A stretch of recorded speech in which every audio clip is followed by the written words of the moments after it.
Bonjour à tous les amis, aujourd'hui je vous présente la nouvelle Mercedes classe A millésime 2023. Il s'agit bien entendu d'un restyling. Allez, c'est parti.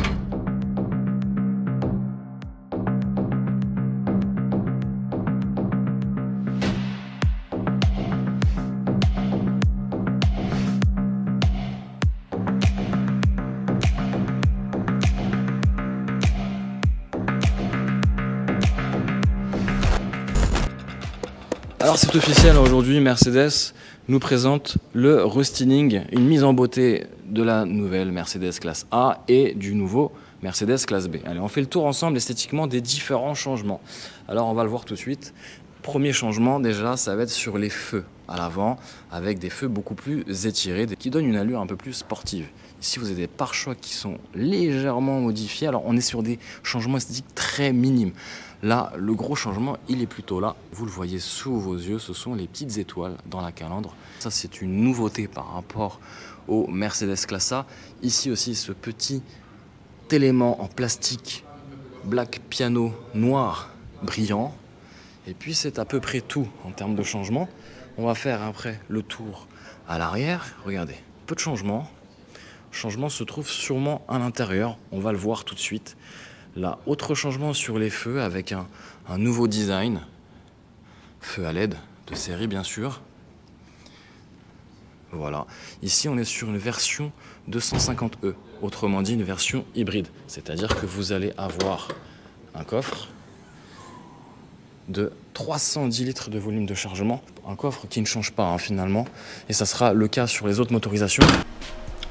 Pour la Mercedes Classe A, on aura donc 7 moteurs sur le marché français, c'est déjà pas mal. On aura 2 moteurs essence avec cette fois-ci comme nouveauté la micro-hybridation légère 48 volts qui fait son apparition et qui permettra d'abaisser les consommations. On aura donc la Classe A 180 et son moteur 4 cylindres développant 136 chevaux et la Classe A 200 avec 163 chevaux.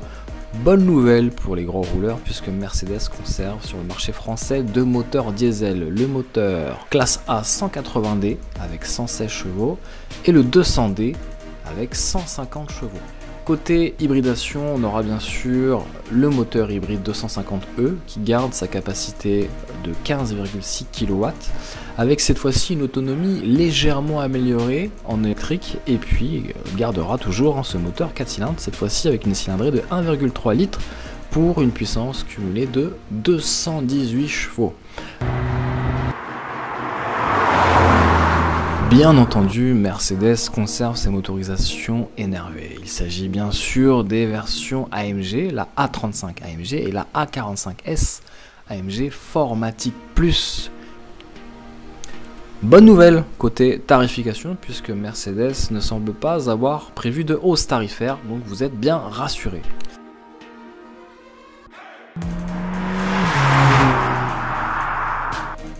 Bon, une fois que vous avez vu l'extérieur, quelques changements, hein, d'accord. L'intérieur évolue plus sérieusement. Alors, du coup, vous avez seuil de porte rétroéclairé, ça, vous l'avez. Les sièges, ça ne change pas. L'intérieur, vous le voyez, première chose qui saute aux yeux, c'est ce nouveau volant. Nouveau volant repris sur les classes S et les nouvelles classes C, les nouveaux GLC. Donc forcément, il était logique que Mercedes opère ce changement sur ce magnifique volant 6 branches. Un volant qui va permettre d'avoir plusieurs fonctions et plusieurs outils de navigation avec ce nouvel écran où, bien sûr, on retrouve les différents styles d'affichage. Et ça, c'est plutôt une bonne chose. Bon, il y a eu un mix des choses, si je peux me permettre l'expression. Vous pouvez le voir ici, Mercedes a conservé ce deuxième écran de 10,25 pouces. On n'a pas finalement l'écran qu'on aurait pu avoir sur GLC ou une classe S ou une classe C. Attention, on n'est pas sur la nouvelle classe A, on est juste sur de légers changements intérieurs. On reprend les petites turbines rétroéclairées de nuit, ça c'est plutôt cool. Autre petit changement à l'intérieur, vous le voyez ici, ils ont supprimé la dalle tactile, le pavé tactile. C'est un parti pris hein, pour Mercedes puisqu'ils se sont dit que déjà on a ce système de navigation ici où on peut contrôler l'écran sur cette partie de droite sur le volant. On peut aussi gérer la navigation de manière tactile comme je le fais à l'instant. Et puis on peut faire le Hey Mercedes. Hey Mercedes. Je vous écoute. Trouve-moi une pizzeria.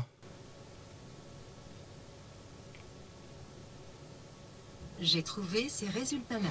Où souhaitez-vous aller? Donc voilà, le système est plutôt efficace, pas besoin de chercher à l'écran pendant que vous êtes en train de conduire. Alors ce qui est plutôt intéressant, c'est que je vous l'ai dit tout à l'heure, Mercedes mise beaucoup sur l'efficacité du système MBUX 2.0, donc une mise à jour par rapport aux nouvelles classes C, nouvelles classes S et au nouveau GLC. Et ce qui est plutôt pas mal, c'est que le système est plutôt réactif. Bon, pendant qu'on est en train de débattre, regardez, en action, mécanique sportive, Nicolas, qui est en train de filmer le nouveau classe B. Et ça, on le verra juste après dans une autre vidéo d'ailleurs. En tout cas, rien de sûr sur le marché français pour voir cette version très spécifique appelée AMG Street Style Edition sur une base d'une Mercedes AMG A45S qui arbore une teinte très spécifique, des jantes spécifiques, des étriers spécifiques, bref, vous l'avez compris, elle envoie du tonnerre, on est dans le tuning.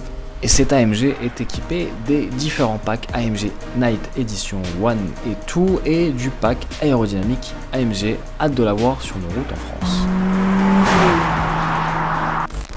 Voilà les amis, j'espère que cette petite vidéo de présentation sur cette mise à jour esthétique et technologique sur cette nouvelle Mercedes classe A 2023 vous a plu. En tout cas, si c'est le cas, bien sûr, le petit pouce là pour le soutien, bien sûr. N'hésitez pas aussi à réagir en commentaire, à donner vos avis sur ce restyling de la Mercedes classe A. Que pour vous, Mercedes a fait un grand pas vers une mise à jour technologique et esthétique, ou pour vous, ça semble un peu trop léger à votre goût.